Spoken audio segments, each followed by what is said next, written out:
Assalamualaikum warahmatullahi wabarakatuh. Terima kasih atas kesempatan yang telah diberikan kepada kami. Perkenalkan, kami dari kelompok 4 akan mempresentasikan hasil diskusi kami mengenai gatra-gatra ketahanan nasional, ekonomi, sosial budaya, dan Hankam. Sebelumnya, kami dari kelompok 4, yang pertama ada Ira Sahra dengan NIM G03-120-1053, yang kedua ada saya sendiri, Jennifer Tresya Buntu Payung, dengan NIM G03-120-1046, yang ketiga ada Meliana Nur dengan NIM G03-120-1067, yang keempat ada Nurul Arifin dengan NIM G03-120-1039, yang terakhir ada Nurul Mujahida dengan NIM G03-120-1060. Langsung saja saya persilahkan kepada Saudari Ira Sahra.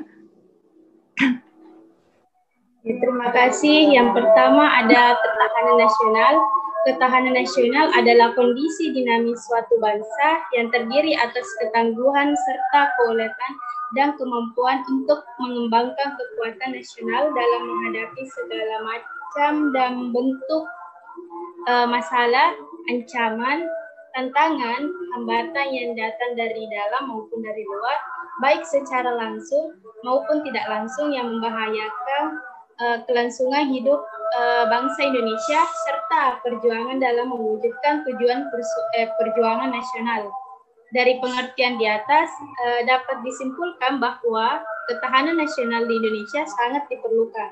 Ini dimaksudkan agar bangsa Indonesia dapat melangsungkan kehidupannya yang sejahtera, merasa aman, jauh dari ancaman, tetapi harus selalu tetap waspada terhadap apa yang terjadi.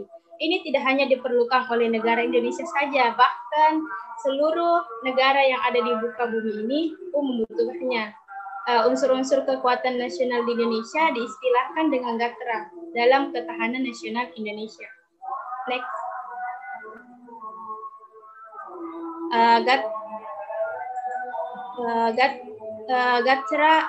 Gatra ekonomi.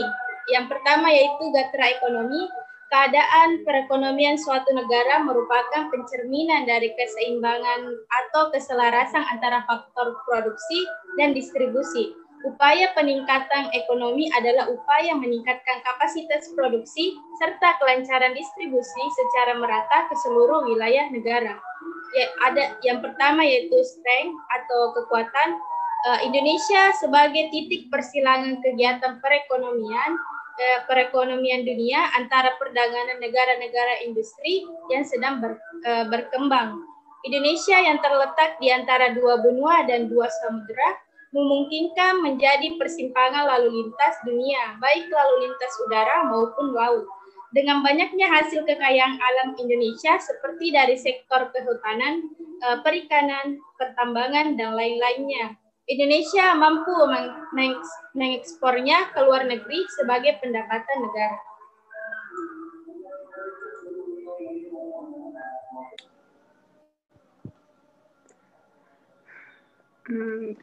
Baik, selanjutnya untuk kelemahan yang pertama ada distribusi kegiatan ekonomi masih belum merata, masih terkonsentrasi di kota-kota besar di Pulau Jawa. Yang kedua, angkatan kerja sangat besar, namun perkembangan lapangan kerja yang tersedia tidak sebanding dengan jumlah penambahan angkatan kerja tiap tahun. Yang ketiga, masih kurangnya kapasitas produksi di Indonesia. Yang keempat, masih tergantungnya Indonesia terhadap bantuan asing.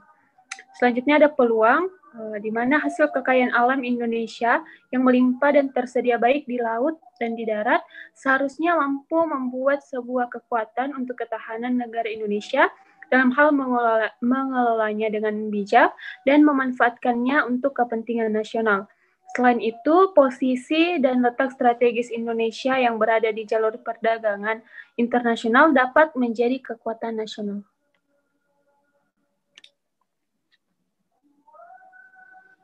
Selanjutnya ada ancaman, di mana ekonomi merupakan salah satu penentu posisi tawar setiap negara dalam pergaulan internasional. Ancaman ekonomi terbagi menjadi internal dan eksternal. Ancaman internal dapat berupa inflasi, pengangguran, infrastruktur yang tidak memadai, dan sistem ekonomi yang tidak jelas. Ancaman dari eksternal dapat berbentuk kinerja ekonomi yang buruk, daya saing rendah, ketidaksiapan menghadapi globalisasi, krisis global, dan tingkat ketergantungan terhadap pihak asing.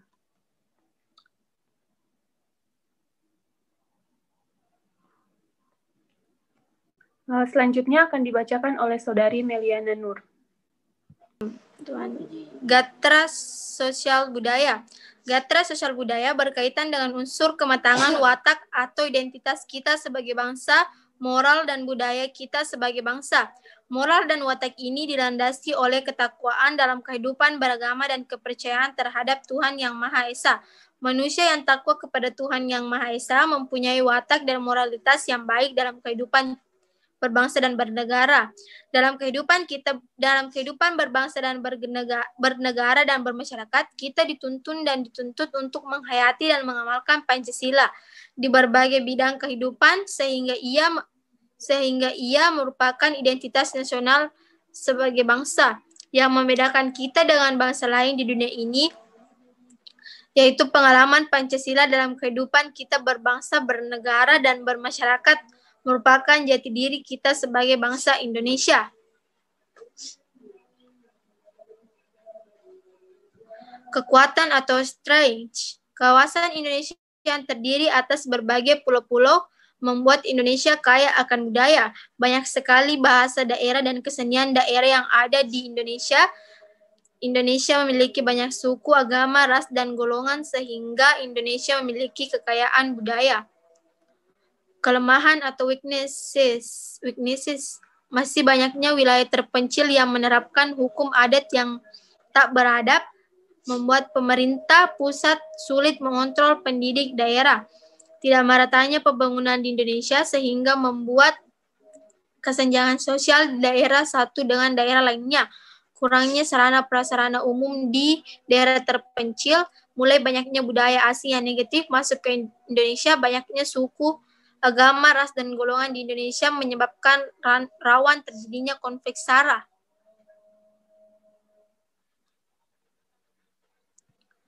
Peluang atau opportunities. Dengan banyaknya jumlah penduduk, suku, agama, ras, dan golongan yang berada di Indonesia dapat menjadikan sebuah kekuatan ketahanan nasional yang tidak dimiliki oleh negara lain. Yang terakhir, ancaman atau threat. Ancaman dalam bentuk sosial budaya berupa isu-isu kemiskinan, kebodohan, keterbelakangan, dan ketidakadilan yang menjadi dasar timbulnya konflik vertikal antara pemerintah pusat dan daerah, dan konflik horizontal yaitu suku, agama, ras, dan antar golongan atau SARA. Selanjutnya akan dibacakan oleh Saudari Nurul Arifin. Baik, selanjutnya ada materi Gatra Hankam. Gatra pertahanan dan keamanan merupakan salah satu aspek utama yang terpenting demi ketahanan nasional, di mana sistem-sistem pertahanan negara dengan lembaga-lembaga keamanan masyarakat dan TNI bertugas untuk menjaga negara dari ancaman-ancaman militer dari luar maupun menjaga ketertiban hukum dari dalam, sehingga ketahanan nasional Indonesia dapat terjaga seutuhnya secara luar dan dalam. Hal ini juga melibatkan penduduk atau masyarakat untuk wajib ikut serta dalam menjaga ketahanan negara Republik Indonesia. Next. Selanjutnya ada kekuatan atau strength. Indonesia memiliki jumlah penduduk yang banyak sehingga jumlah kekuatan personel keamanan Indonesia relatif banyak. Kemudian ada kelemahan atau weaknesses. Yang pertama, laut yang luas membuat Indonesia memiliki perbatasan langsung dengan banyak negara di Asia Tenggara dan Australia, sehingga rawan terjadinya konflik dengan negara lain. Yang kedua, Indonesia yang terletak di antara dua benua, yaitu Asia dan Australia, dapat membuat Indonesia sebagai jalur lalu lintas kriminalitas internasional. Kemudian yang ketiga, kawasan Indonesia yang terdiri atas berbagai pulau-pulau dapat membuat kontrol pemerintah pusat dan daerah menjadi sulit terjadi sehingga sering terjadi gerakan separatisme di beberapa daerah. Terima kasih. Baik, yang terakhir akan dibacakan oleh Saudari Nurul Mujahidah. Baik, terima kasih atas kesempatannya. Selanjutnya ada peluang atau opportunities, yaitu dengan luas laut 5,8 juta kilometer persegi atau mendekati 70% dari luas keseluruhan negara, menjadikan Indonesia sebagai negara maritim yang tentunya memerlukan peran kekuatan wilayah laut untuk dapat mempertahankan aset laut yang dimiliki. Selain itu, jumlah penduduk Indonesia yang besar juga dapat menjadi kekuatan tersendiri untuk memperkuat ketahanan negara dari berbagai serangan, baik dari dalam maupun dari luar negeri. Selanjutnya ada ancaman atau threats. Yang pertama, ancaman keamanan tradisional yang berupa invasi atau agresi militer negara lain terhadap Indonesia.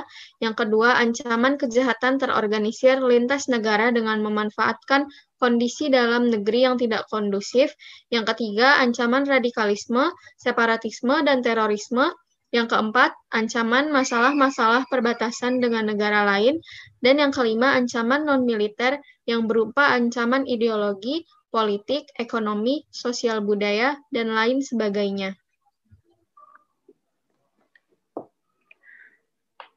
Itulah presentasi dari kelompok kami. Kurang dan lebihnya mohon dimaafkan. Sekian dan terima kasih.